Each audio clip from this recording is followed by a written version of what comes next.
지금 삼남은 오랜 가뭄으로 산과 들이 붉게 타들어가고 있사옵니다. 가뭄은 백성들의 농사에 직접 피해를 주니 하늘의 이변 중에서도 가장 무서운 재앙이옵니다. 군주는 마땅히 두려워하며 자성해야 하옵고 친히 비를 비이는 제를 올려야 할 것이옵니다.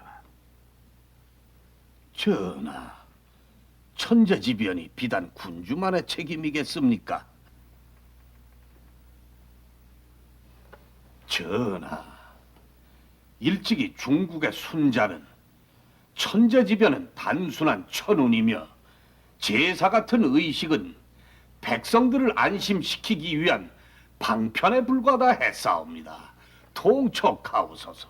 가당치 않소이다. 전하, 지금 도승지가 가뭄의 책임이 군주에게 있지 않다는 상주는 참으로 놀랍고 요사스러운 언사가 아닐 수 없사옵니다. 전하, 대신들은 제1호를 주장하면서도 지금 가뭄으로 전국에 금주령이 내려도 술을 마시기까지 하옵니다. 그러면서도 어찌 제1호를 내세워 군주를 핍박할 수가 있사오니까? 전하, 지금 백성들은 오랜 가뭄으로 목이 타들고 유랑하는 무리가 산과 들에 가득하옵니다. 이같이 어려운 때 임사홍은 왕안석과 같은 이단설로 경연관을 비난했으니 그 죄에 실로 망극하올 따름이옵니다. 그의 말은 군주를 그르칠 위험하기 짝이 없는 것이옵니다. 당장 관작을 삭탈하고 멀리 내치셔야 하옵니다. 통촉하옵소서. 임사홍을 삭출하라.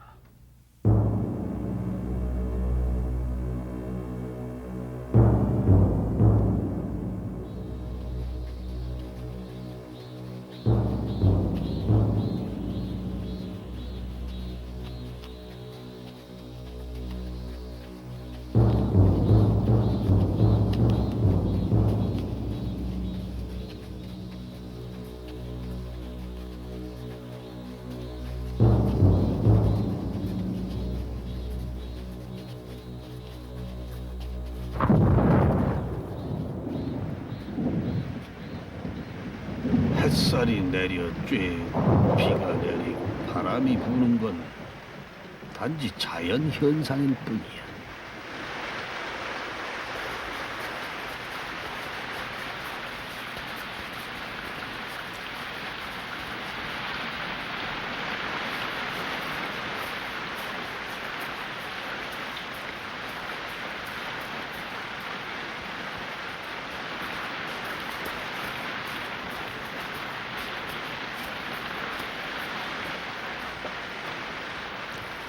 하늘이 감흥하신 게야.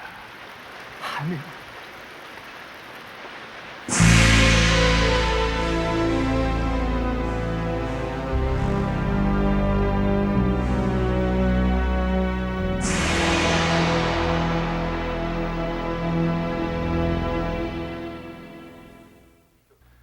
오늘날 단순히 자연현상으로 인식되고 있는 가뭄, 홍수, 일식, 월식, 지진 같은 천재지변들이 당시만 해도 왕의 잘못에 대한 하늘의 경고와 견책으로 해석됐고 당연히 왕이 그 책임을 져야만 했기 때문입니다. 다시 말해서 왕이 정치를 잘못했을 때 고통받는 민심은 곧바로 하늘에 상달되고 하늘이 왕에게 천벌을 내리는 것이 바로 천재지변이라는 것입니다. 이 같은 논리는 정치를 잘하도록 왕을 규제하는 중요한 장치로 이용되었고 조선시대 역대 왕과 신하들은 전통적으로 모두 이 견해를 받아들였습니다. 그런데 연산군 때에 와서 이 같은 논리는 정면으로 부정됩니다. 연산군은 천재지변은 단지 자연현상일 뿐이지 왕의 책임이 아니다라고 주장하는데 이런 연산군을 밑에서 뒷받침해준 인물이 바로 임사홍입니다. 조선 역사상 유일하게 이 같은 주장을 한 임사홍은 당연히 조정 대신들의 반발과 질책을 한 몸에 받게 되는데 당시 예조 판서 겸 판중추 부사였던 성현과 극심한 갈등을 빚게 됩니다. 그리고 이들의 갈등은 마침내 갑자사화라는 피비린내 나는 비극을 몰고 오게 됩니다. 역사의 라이벌, 오늘은 천재지변에 대한 해석 문제를 중심으로 해서 파란 많았던 연산군 시대를 조명해 보도록 하겠습니다.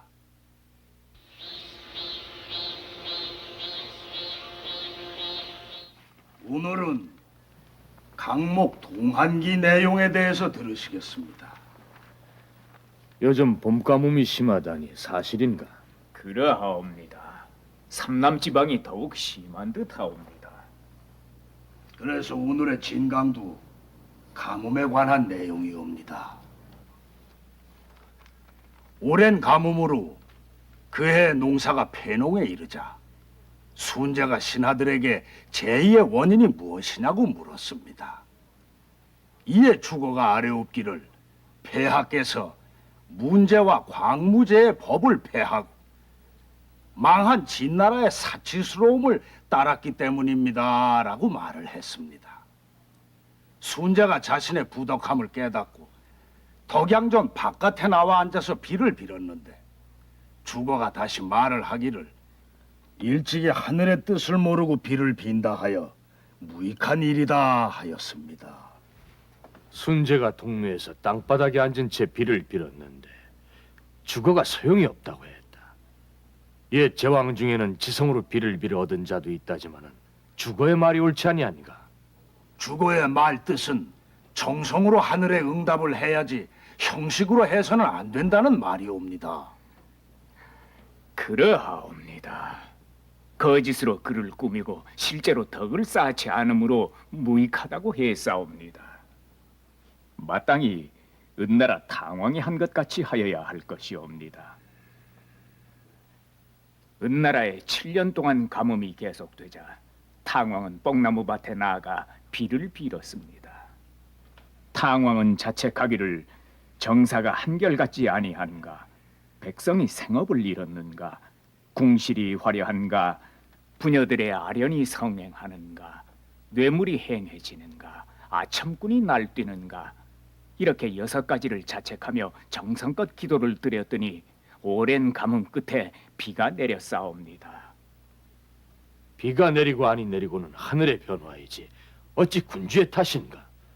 천재지변이란 마침 그렇게 될 운수일 뿐 그것을 두려워하고 경계할 필요가 어디에 있을꼬? 전하, 하늘과 사람의 사이가 항상 먼 것 같으나 실은 매우 가깝사옵니다. 하늘이 이변을 보이는 데는 2가지 뜻이 있사옵니다. 나라가 무도하여 장차 위태로운 지경에 이르렀는데도 군주가 혼미하여 깨닫지 못하면 하늘이 제의를 내려 경고하는 것이옵니다. 신하들이 왕을 가르치던 경연장. 여기서 자주 등장했던 것이 바로 천재지변의 문제였다. 이때 신하들은 거침없이 왕의 잘못을 지적하고 왕이 반성하고 근신할 것을 촉구했다.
전하, 일식이 시작된 지 2각이 지났사옵니다.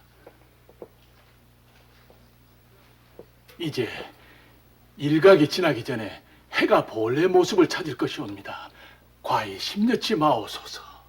전하, 하늘이 이변을 보이는 것은 사람의 일이 아래에서 느껴지면 천변이 위에서 대응하는 것이옵니다.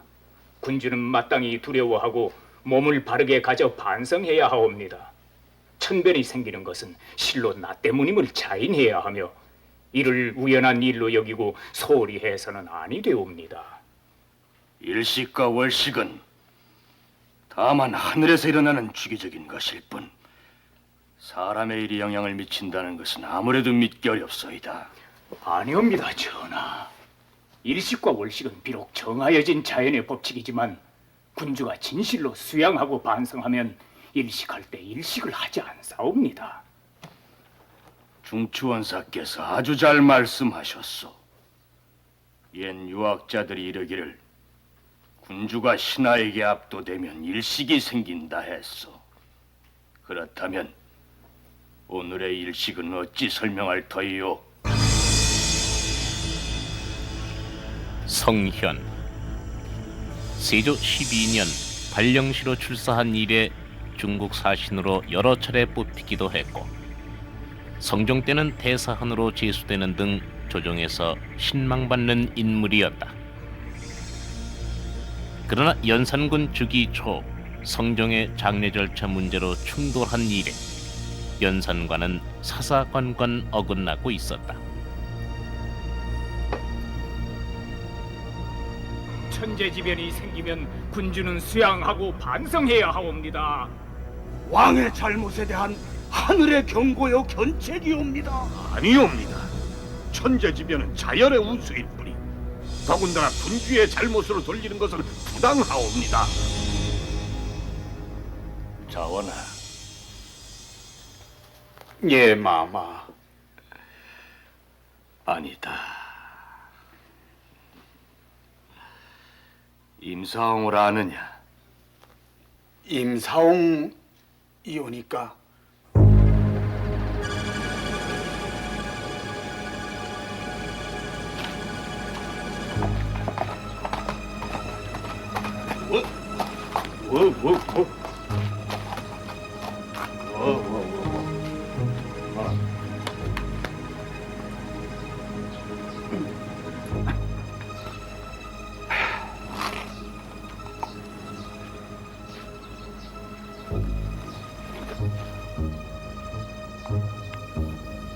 아버님, 그동안 고초가 얼마나 크셨사옵니까?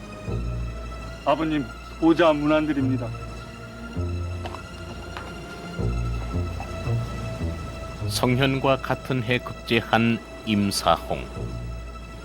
역시 중국 사신으로 활약하는 등 학문도 높았으나 조선 역사상 유일하게 제1원에 반대하다가 성종 때 도승지직에서 축출된 인물이다. 그러나 그는 연산군의 측근으로 재등장하고 마침내 조정의 파란을 몰고 온다. 임사홍의 벼슬을 돌려주고 공신의 후손으로 그의 위계를 가선대부로 가자토록 하라. 아니 되옵니다, 전하. 통촉하옵소서.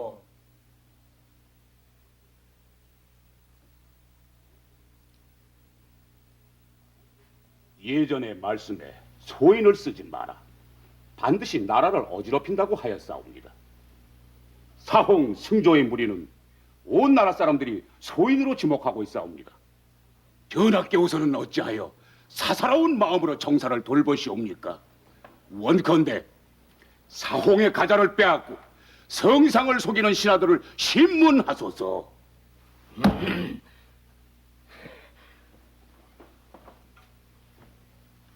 임사홍은 일찍이 선왕조에 누구나 알고 있는 제2의 책임이 대신들에게 있다느니 제2는 하늘의 운수이니 하는 황당한 소리를 해서 삭출된 소인배이옵니다. 통촉하옵소서.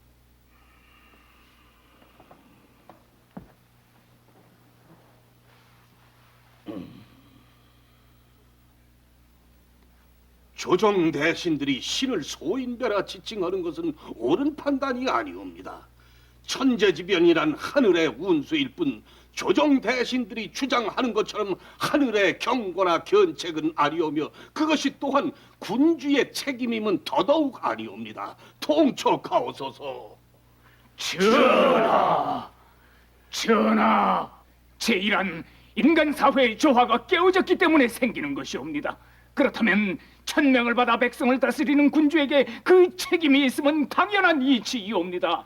요설과 궤변으로 성상의 성청을 흐리려는 사홍을 당장 내치소서. 전하, 제 이론을 내세워 성상의 의의를 견지하려는 대신들의 속셈은 저들의 입지를 크게 하려는 간교한 생각에서 나온 것일. 전하, 임사홍을 당장 내치소서. 임사홍의 죄 실로 크옵니다. 그의 가자를 당장 거두시옵소서. 전하, 통정하옵소서. 사홍 등에게 가자 준 것이 어찌 그다지도 그런 것인고? 만일 보왕이신 성정조였으라면은 경들이 반드시 이렇게 하지는 못할 것이다. 통정하옵소서.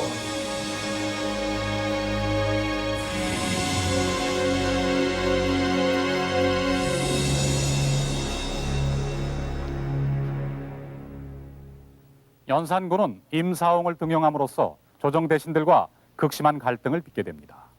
그리고 이 논란의 중요한 요소는 천재지변, 즉 제2의 문제였습니다. 천재지변을 어떻게 해석하는가 하는 이 제1호는 가광조의 치세에서 상당히 중요한 의미를 가졌고, 따라서 우리 역사책에는 수많은 천재지변에 대한 기록들이 나옵니다.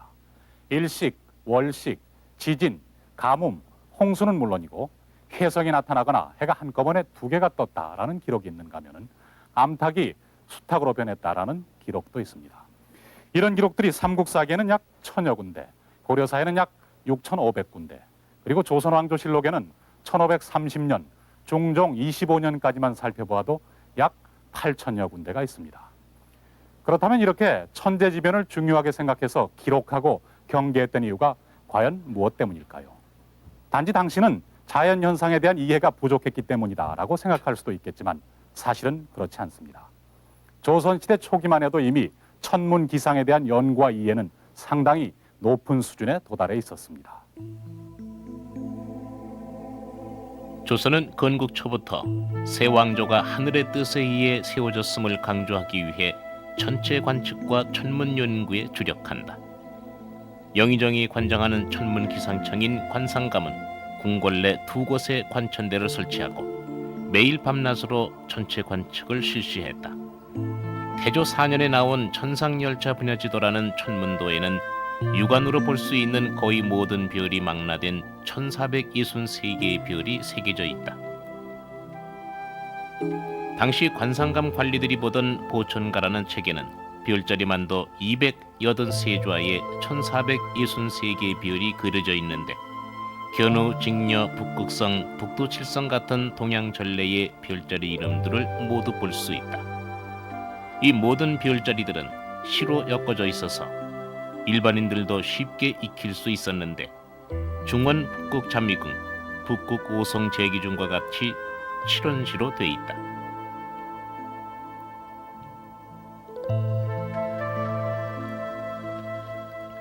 세종 때는 새로운 천체 관측 기구가 속속 개발됨으로써 천체 관측이 더욱 활기를 띠는데 마침내 세종 24년 1442년에 칠정산 내외편이라는 우리나라 고유의 역법서가 완성된다.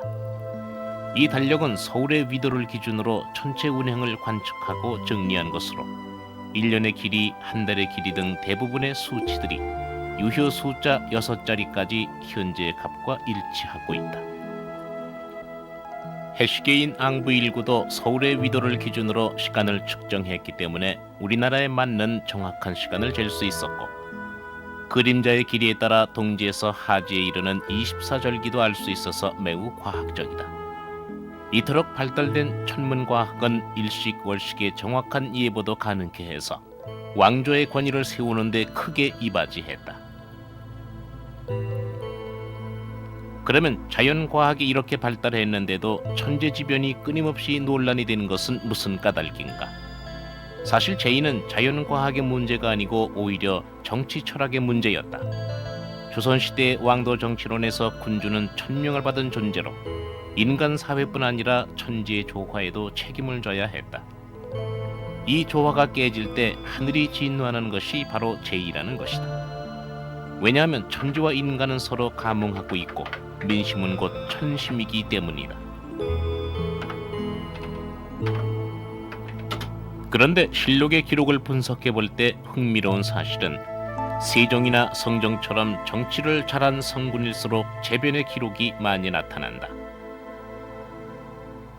이것은 군주 자신이 재변의 책임이 자기에게 있음을 인정하고 빠짐없이 기록에 남기도록 했기 때문이다. 일반적으로 정치가 잘못됐다. 그러니까 임금이 해야 될 일은 이 정치가 어떻게 잘못됐기 때문에 이런 제의가 일어나는지를 설명을 할 필요가 있어요. 그렇다면 자기가 책임을 지는 책임의식을 보여줘야 되고 신하들에게 그것이 훌륭한 임금의 도리니까 그러다 보면은 그 훌륭한 임금이 되기 위해서는 그 최근에 어떤 일이 잘못됐기 때문에 이런 제의가 일어났는지를 그 여러분이 생각하는 대로 전부 아뢰라 하고 이제 신하들에게 소위 구원을 합니다. 이제 구원이라고 표현하는데 제의를 없애기 위한 구원, 말을 구한다 그 말이죠. 그래서 이제 구원을 하면 온갖 상소문이 몰려듭니다.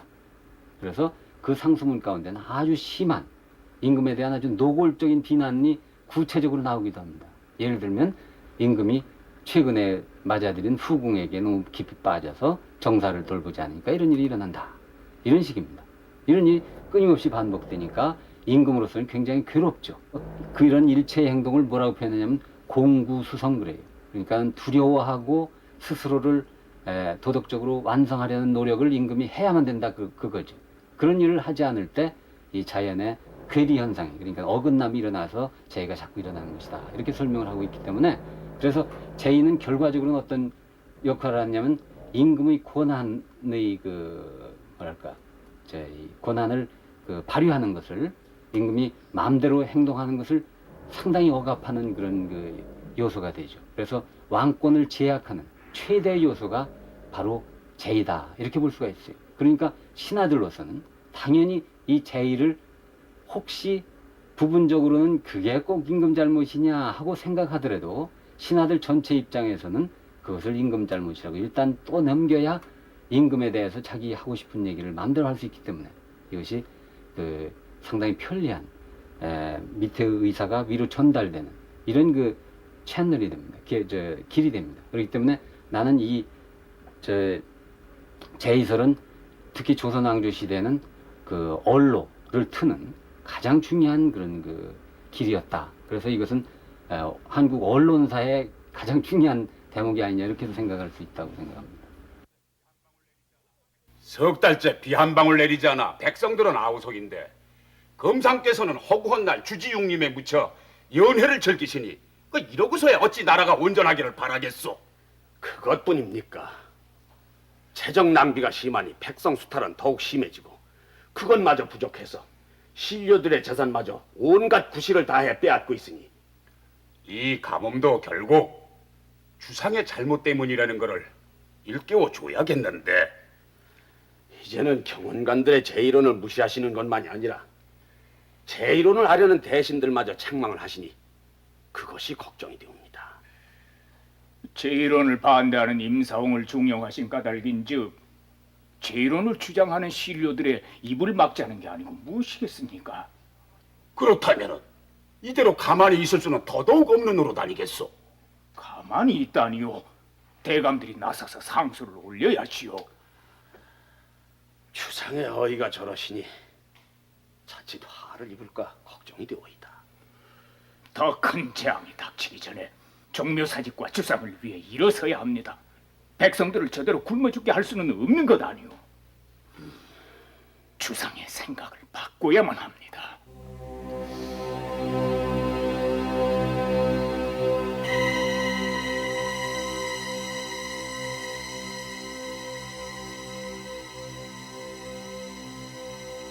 전하, 신지중추부사 성현이 홍문관과 예문관, 사관원과 사헌부 대소신료들의 연명으로 엎드려 아뢰나이다. 재앙은 무단히 생기는 것이 아니오 허물은 반드시 돌아가는 데가 있사옵니다. 엎드려 생각한데 봄이 되면서 나른 감으로 농사는 폐농이 없고 백성들의 한숨과 근심은 천지간에 가득하옵니다. 또한 지난 이모일에는 관악산에 붉은 비가 내렸으니 괴이함이 또한 심하옵니다. 이 모두가 전하께서 멀리 하셔야 할 소인을 가까이 두기 때문이옵니다. 전하, 통촉하소서. 아직도 사홍의 일로 과인을 핍박하는가? 이는 작은 일을 빌미로 신하들이 인군을 제어하고자 함이 아니고 무엇인고? 전하, 사홍의 가자를 거두시고 전하께서는 마땅히 마음을 찾아서 경계하고 삼가고 두렵게 여겨야 하옵니다. 그만들 두시오. 다시는 이 일로 상주하지 마시오. 전하, 통촉하시옵소서.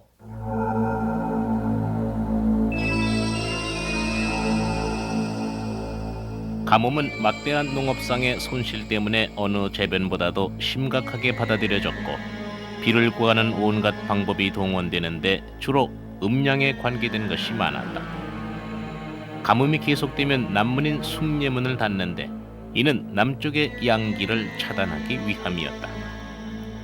이런 음양 사상은 성략자들의 비판을 받기도 하지만 끈질기게 이어졌다. 남문과는 반대로 북문인 숙정문을 열어 음기를 받아들여 비가 오도록 한다.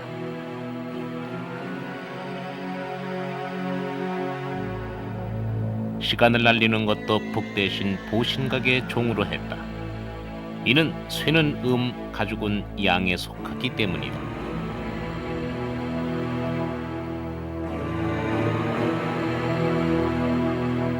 이와 함께 전국에서 기우제가 행해진다. 이때는 왕도 친히 종묘에서 제사를 지내기도 했다.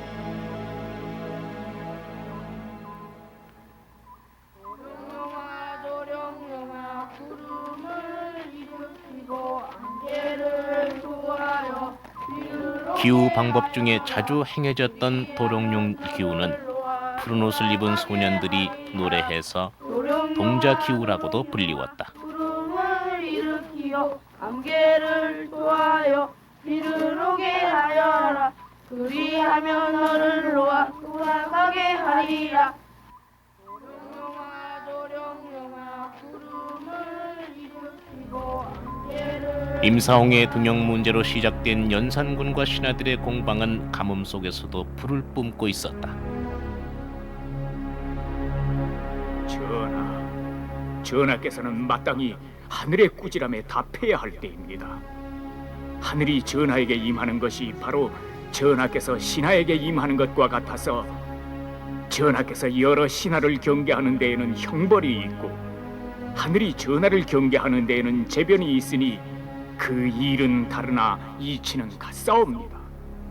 온 나라가 정성스레 비를 빌고 있는데 전하께서는 수양과 근신을 하시기는커녕 밤마다 연회로 밝히시니 오직 망극할 따름이옵니다. 너희들이 과인을 이기겠다는 책략의 다름이 아니다. 망극하여라 전하. 요임금은 9년 동안 홍수가 졌고 탕임금은 7년 동안 가뭄을 겪었어. 그것이 과연 왕의 부덕의 탓인고? 천둥이 치고 가뭄이 들고 벼락이 떨어지면 천수의 우연일 뿐 그것이 어찌 인간의 잘못이란 말이오? 전하, 부왕이신 성종대왕께서는 한재가 생기면 마땅히 수신하여 정견을 비우시고 경계하시며 수라의 반찬수를 줄여 검소를 실천하시고 반성하며 근신하여 하늘의 감흥을 기다리셨사옵니다. 또한 선왕께서 내친 소인을 전하께서 다시 부르심이 오늘과 같은 재앙을 가져왔음을 어찌 모르신다 하시오니까. 선왕하지 마오. 병들이 요사스런 변설로 선왕을 제어할 수 있었을진 모르나 나는 아니되오. 내 말이 무슨 말인지 그리도 모르겠소. 전하, 망극하여이다.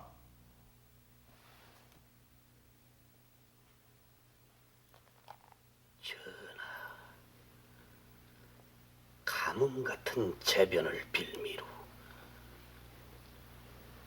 주상의 정성이 부족하다느니 그것이 군왕의 탓이니 하는 대감들의 주장을 받아들이신다면 장차 전하께서는 뜻을 크게 펼칠 수 없게 될 것이옵니다.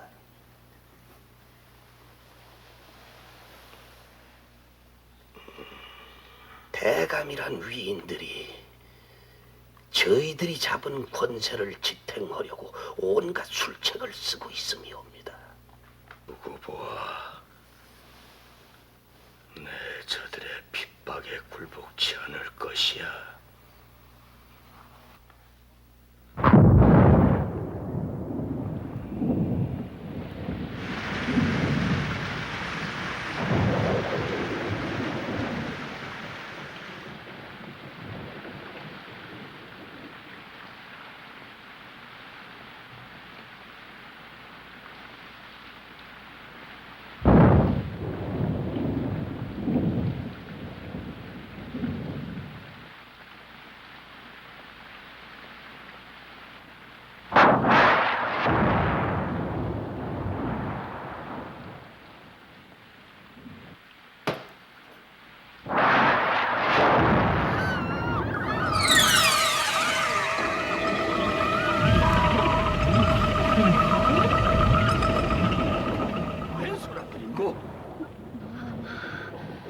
애골에 벼락이라도 떨어진 게냐? 뭐 이러는 게야? 전하, 변개이옵니다. 변괴라니, 고란에 이묵이라도 떨어졌다는 겐가? 아니옵니다. 선전정 기둥에 벼락이 떨어졌사옵니다. 전국에 없었던 일로 예사로운 징조가 아닌 줄 아옵니다. 예사로운 징조가 아니라면 비가 오면 천둥이 치고 벼락도 떨어질 수 있는 일, 그게 뭐에 그리 대수로운 일인고? 예전에 이르기를 하늘이 임금을 인자하게 사랑하여 재변을 내려 경각시킨다 하였사옵니다. 지금 경계하고 조심하신다면 비록 재변이 있었으나 그 응보가 없게 될 것이옵니다. 근본에 이 하늘의 변괴도 역시 소인들에게 과람하게 준 자귀에서 온 것이니 당장 개정하시고 정사를 개혁하시어 하늘의 꾸지람에 보답하옵소서. 하늘의 변괴가 반드시 사홍 등의 가자 때문에 온 것은 아닐 것이오. 허나 대감의 말이 그러하니 도로 빼앗는 짓이 뭐에 그리 어렵겠소. 임사홍의 가자를 삭탈하고 파직토록 하라.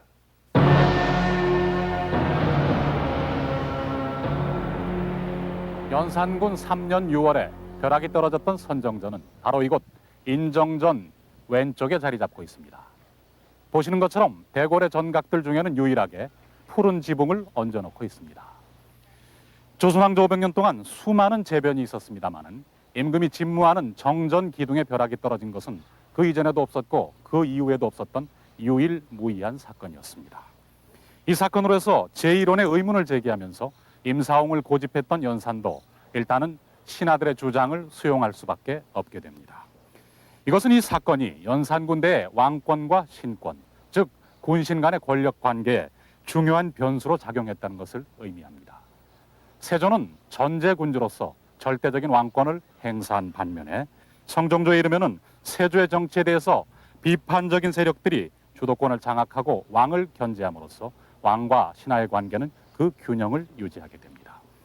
이후 연산군이 등장하면서 다시 주도권 다툼으로 팽팽하게 대립하던 왕과 신하의 관계는 이 벼락 사건으로 해서 일단 연산군이 한 발짝 물러나는 모습을 보이게 됩니다. 그러나 연산군은 이후 임사홍과 함께 새로운 반격을 준비하게 되는 것입니다.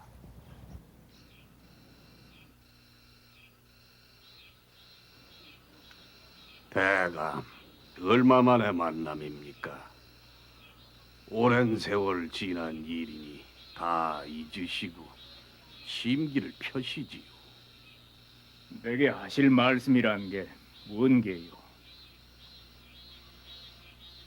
대감, 아직도 날 못마땅하게 여기고 있어. 내가 다시 조정해 나간다면 그때도 반대를 하시겠소? 그건 임공이 더 잘 아실 일이 아니겠소. 이젠 옛날하고는 형편이 많이 달라졌을 터인데요.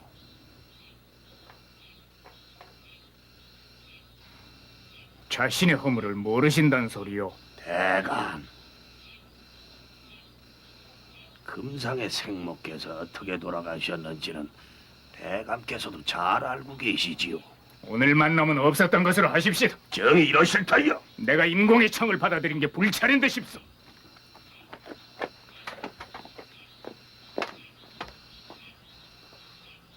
대감!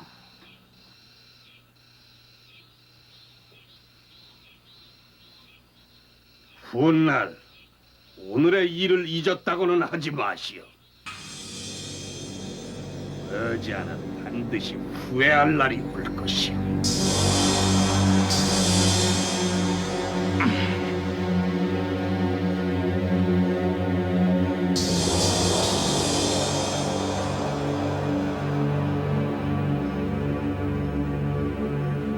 전하, 근자에 들어 전하께 오서 경연에 불참하시는 일이 너무나 잦사옵니다.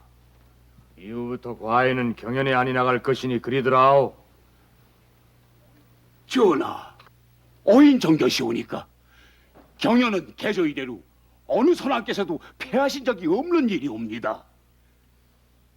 임군이 경연에 나가는 것은 어린 나이일 때 강습하고 치도를 배우고자 합니다.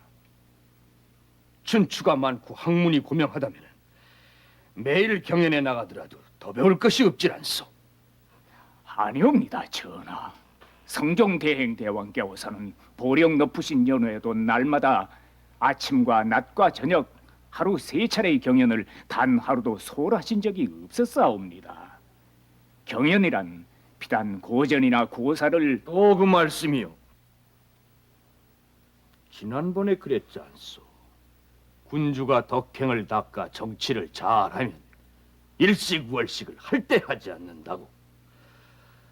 1월식은 예부터 일관이 1월식 할 때를 미리 알아서 어긋나지 않게 했지 않소.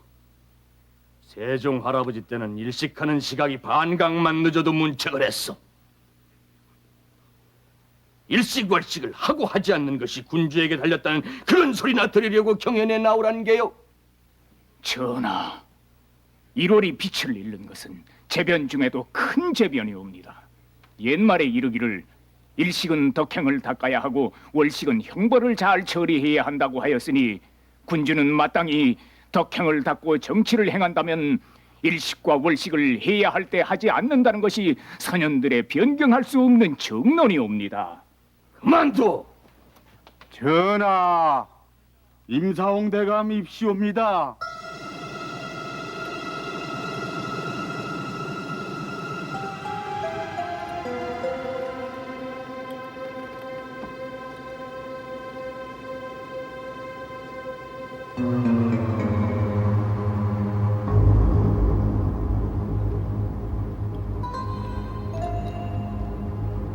연산 9년 조정 상하가 소인배라고 배척해서 밀려났던 임사홍을 연산군이 전격적으로 등용하고 봉군까지 한 것은 실로 충격적인 사건이었다. 더욱이 이듬해는 병조 판서 겸 홍문관 제학으로 중용된다. 무엇 때문일까?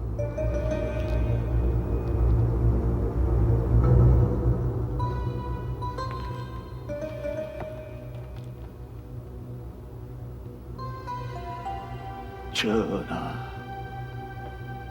성은이 망극하옵니다. 신사홍, 전하의 은총을 머리털 한 올이 남을 때까지 보은하오리다, 전하.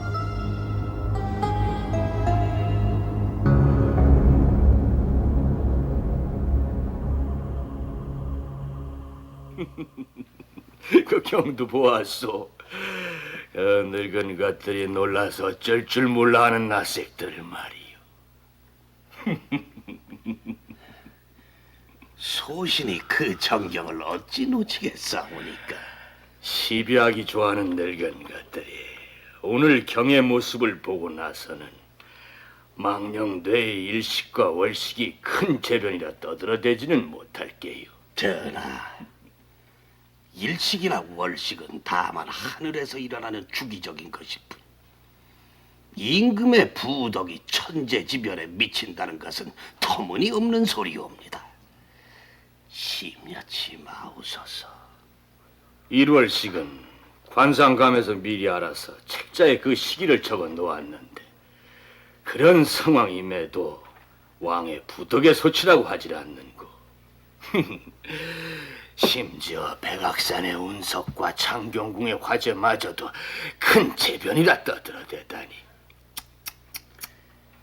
이를 말씀이 오니까. 전하,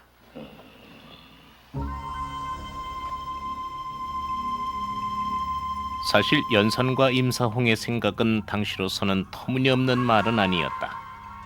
일식월식은 이미 고려시대부터 예보하는 것으로 돼 있었고, 세종 때가 되면은 시각까지 정확하게 예측하고 있기 때문이다. 그래서 실록에는 수많은 예보 기록이 나온다. 이렇게 정확히 계산할 수 있었던 것은 바로 칠정산내편이 있었기 때문이다. 세종 24년 이순지와 김담이 편찬한 이 책은 서울의 위도에서 해와 달의 운행을 관측하고 그 시간을 계산하는 방법을 자세히 적고 있다. 따라서 그 이전에 중국의 역서로 계산하던 때와 비교하면 그 정확도가 훨씬 높아진 것이다. 이런 상황에서 일식월식을 잘못 예보한다는 것은 있을 수 없는 일이었고, 시간 계산이 조금만 어긋나도 일관들이 처벌받을 정도였다. 당시 일관들은 해와 달이 운행하는 법칙을 외우기 쉽게 노랫말로 지어 일식월식을 계산하는 데 편리하게 사용하고 있었다.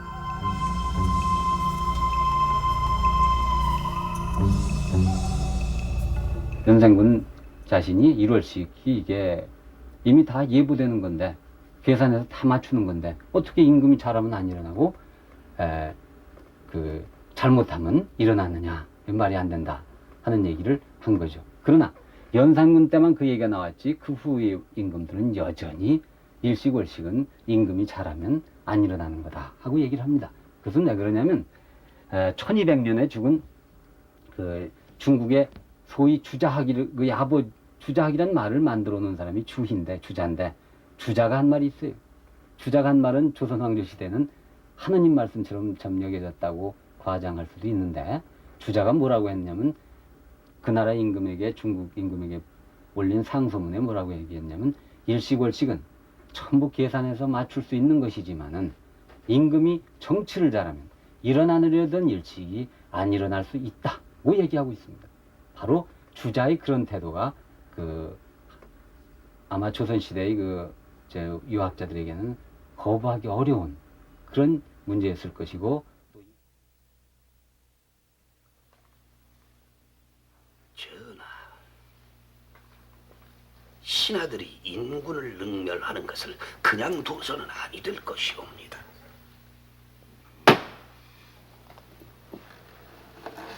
부왕이신 성종대왕께서는 1000명이란 족쇄 때문에 대신들의 제의론을 받아들이셨지만은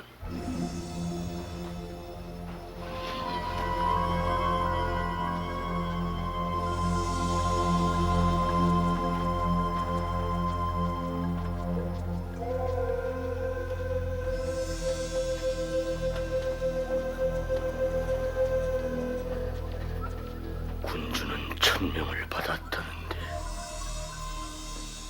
어찌하여 신하들은 과인의 권위를 인정치 않을꼬?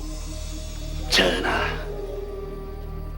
힘있는 군주만이 만 백성 위에 군림할 수 있고 삼공육경을 수적처럼 휘어잡을 수 있는 것이옵니다.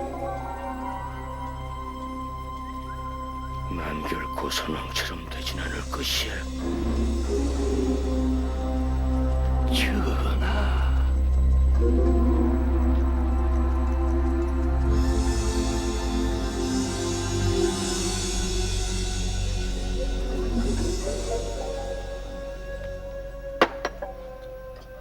천재지변이 어찌 인군의 부덕 탓이옵니까, 아바마마? 군주는 하늘의 명을 받아 만 백성을 다스리기 때문이지. 군주가 올바른 정사를 펴지 못하면 군주를 실책하는 것이 재변이니라. 그렇다 하여 아빠마마께서는 이런 비좁은 방에서 찬도 없는 수라를 드시옵니까? 제의가 일어나면 왕은 건신을 하고 반성하는 뜻에서 정전을 피하고 음식을 줄이는 것이니라. 또한 죄수들을 방면하고 신하들에게 비판을 구해 하늘이 감흥토록 해야 하는 게야.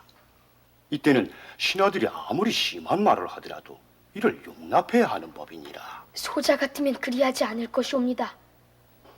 그리하지 않겠다니. 소자가 배우기에는 일식과 월식 같은 것은 해와 달이 항상 다니는 괴를 따라가다가 생기게 되어 있는 현상이라 했사옵니다. 그것이 어찌 제의이옵니까? 어찌 내가 그것을 모르겠느냐. 허나 제의를 부정하면 군주가 천명을 받았다는 것을 부정하는 것이 될 것이고, 왕이 천명을 부정하면 왕권의 정통성은 또 어디서 찾을 것이냐. 소자는 아니할 것이옵니다. 소자는 소자의 힘으로 군주의 권위를 찾을 것이옵니다. 전하,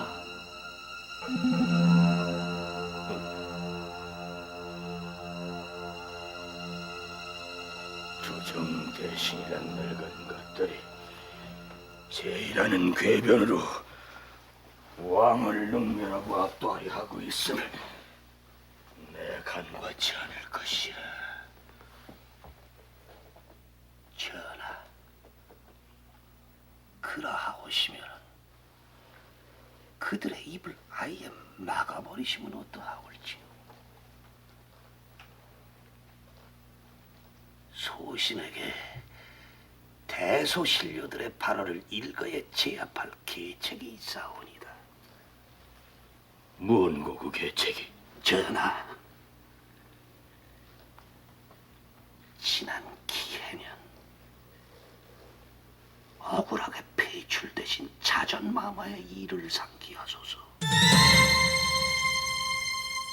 전하, 전하! 마마, 자원이 대령이 옵니다. 당장 성정원으로 달려가 내 어머니가 패배될 때에 시정지를 올리라 하라. 예, 예, 마마.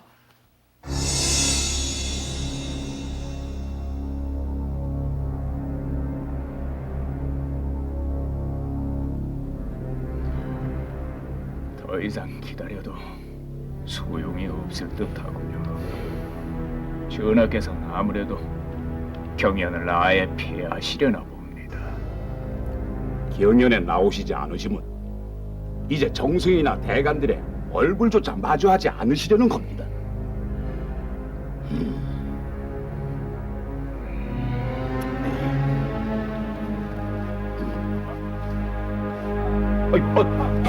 대가, 이러시오니요. 자, 너도 한 잔 따라봐라. 어서. 그래, 이렇게 기쁘네. 잠기 한 잔 하자. 전하, 신현이 엎드려 마지막으로 간언하오니 부디 간합하옵소서. 전하, 백성은 하늘이 낸 것이니 한 사람이라도 불안하게 해서는 아니 되옵고, 벼슬 또한 백성들이 맡긴 것이니 소인배들이 그 자리에 있게 해서는 아니 되옵니다. 1월이 빛을 잃고 산천이 메말라가면 인간들의 일에 하늘이 노하심이라 어찌 군주의 책임이 크다 하지 않을 수 있사오리이까. 엎드려 바라옵건대 하늘이 전하께 백성을 맡겼으니 전하께서 이 백성들을 잘 보살피셔야만 하늘의 견책이 없을 것이옵니다. 전하, 군주가 하늘의 경고를 무시하면 반드시 패망에 이르옵니다. 임금의 정사는 간언을 받아들이는 것이 급선무이없고 신하의 직책은 바른 간언을 올리는 것이 급하옵니다. 전하, 도탄에 빠진 백성들의 신음소리가 들리지 않사옵니까? 하늘을 두려워하지 않으면 곧 멸망의 길이 있을 뿐이옵니다. 통촉하옵소서. 가난하고 헐벗은 백성들의 정경이 가엾지 않사옵니까?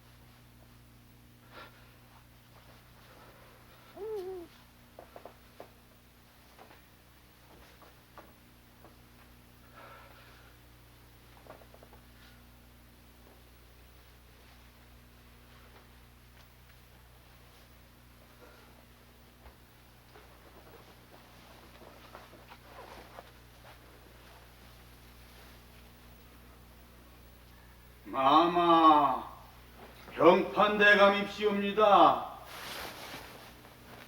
들게 하라. 냉큼 들어오게 하라. 예.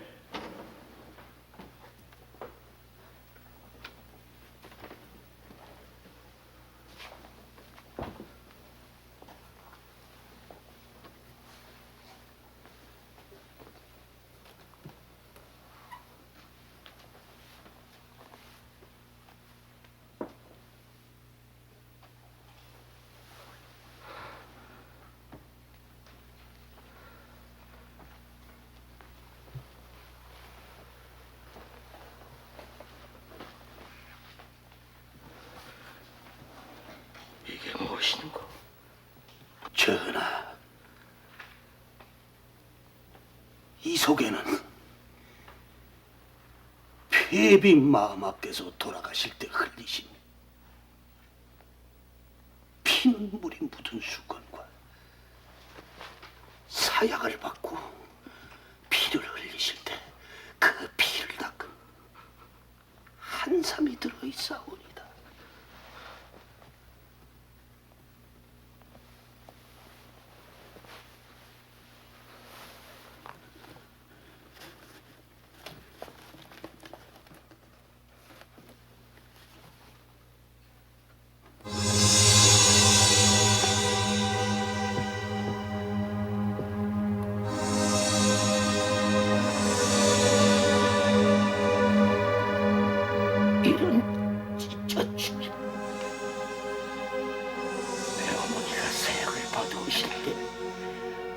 아무 말도 못한 자들이 제 이름을 들먹이며 왕을 핍박하니 이 자들을 그냥 두지 않으리라. 여보라!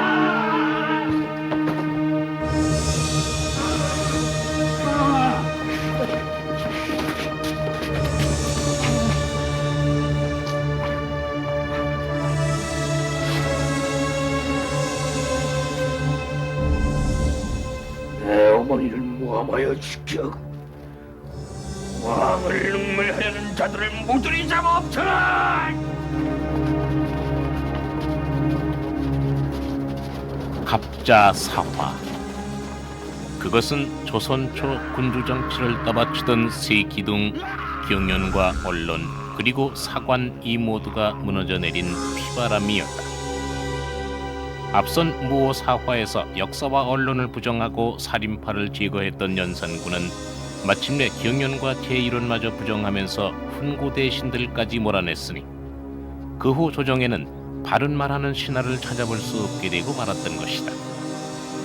성녀는 갑자사화가 있기 9달 전 병으로 죽었지만 화는 무덤에까지 미쳐 연산군은 그를 부관 참시토록 한다.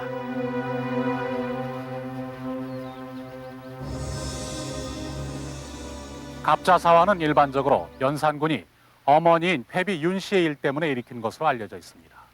그러나 그 이면을 들여다보면 갑자사화는 전제 왕권을 행사하려는 연산군과 왕도 정치를 내세워서 왕권을 견제하려는 신료들의 갈등이 빚은 참화였다라고 할 수 있습니다.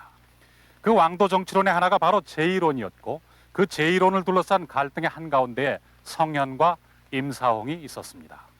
천재지변이 군주의 잘못에 대한 하늘의 경고요, 견책이라는 제1호는 왕권의 제약을 통해서 진정한 왕도 정치를 구현하려는 유교적 가치관의 한 측면이었고, 조선 왕조의 전 시대를 통해서 모든 군왕들은 이 제1호를 당연한 것으로 받아들였던 것입니다. 이들이 이 제1호의 현실적 허구성을 잘 알면서도 이렇게 했던 것은 일반 백성들의 정서, 즉 왕을 비롯한 지배층이 도덕적으로 타락하거나 정사를 그르쳤을 때에는 하늘이 벌을 내린다라는 믿음을 수용했다는 것을 의미합니다. 즉 제1호를 통해서 왕이나 권력자들이 스스로 반성하고 경계하는 마음을 가지려고 했던 것입니다. 즉위 초기에는 영특한 자질을 가졌다고 칭송받던 연산군. 그러나 그는 천재지변이 자연현상이라는 사실은 잘 알았지만은 그 제1호의 진정한 의미와 거기에 투영된 민심의 실상은 읽지 못했던 것입니다. 그 결과는 바로 그 자신의 말로가, 그리고 후세의 역사가 잘 말해주고 있습니다.